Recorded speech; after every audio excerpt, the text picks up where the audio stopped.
Hey, what's going on, friends and family, packs, repacks, and all crazy folks? Here we go. So I want to make this video as a part 2 of tips and tricks and things that I learned while in Ghana. So I'm going to start off with land, because a lot of people that are going back to the African continent, they're going back on some sustainable things, self-sustainable, purchasing land, building homes. So I think we should start this video and giving a shout out to the company called YouSort. Now, YouSort has been an incredible company that has been doing a lot of things for folks in the diaspora. An incredible company. You do not want to run the risk of being land scammed by a lot of these fake companies. And man, if you just Google it, you'll hear some horror stories. So to protect my people from those types of issues and litigations, we need to start sharing those companies that have been leading the way in positive energy and, you know, doing exactly what they say they're going to do. And one of those companies, I have to say, is YouSort. Give a shout out to those guys.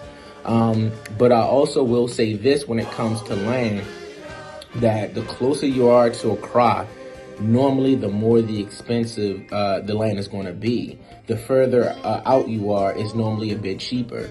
Now here's another thing. It is normally very affordable to buy land away from Accra, such as you can sometimes get an acre for about $1,000 US, depending on where you are. But 9 times out of 10 is going to be bushland, or it's going to be land that does not have any power lines, or is going to be land that doesn't have water lines going into that land.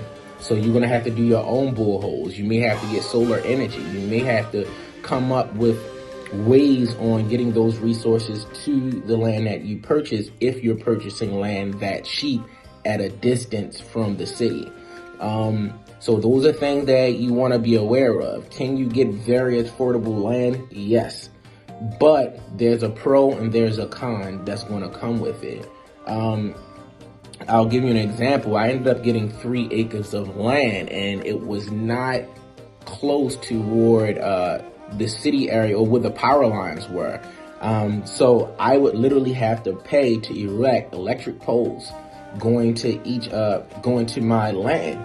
So I would say it wasn't that much. I'll say maybe about, if it was $100 or something like that, maybe not even that much for each pole to go toward my land. And I needed several of them. But I couldn't complain. It was like a 3-acre property of land. So those are some of the unexpected things that you may run into. Or again, water lines. You want to make sure when you purchase your land, you have electricity and water lines that can go to the land that you're purchasing. Oftentimes, this will drive the price up just a little bit more because you have those conveniences.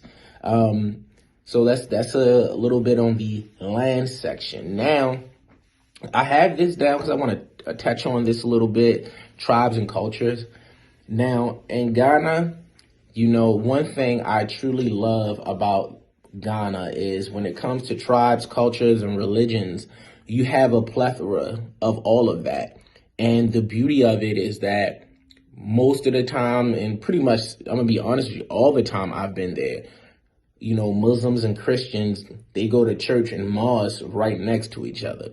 There's no beef between no tribes and this, that, and the third. You don't feel that there, and I feel like that's one of the most welcoming things. It's an eye-opener to see a church here and a mosque here, and to see the Christian children walking together and the Muslim children walking together. And I know there are some groups out there that are like, hey, you know, we don't need those religions in Africa, and to each his own. But at the same time, for me, it was just a beautiful thing to be able to see them coexisting culturally with absolutely no problem.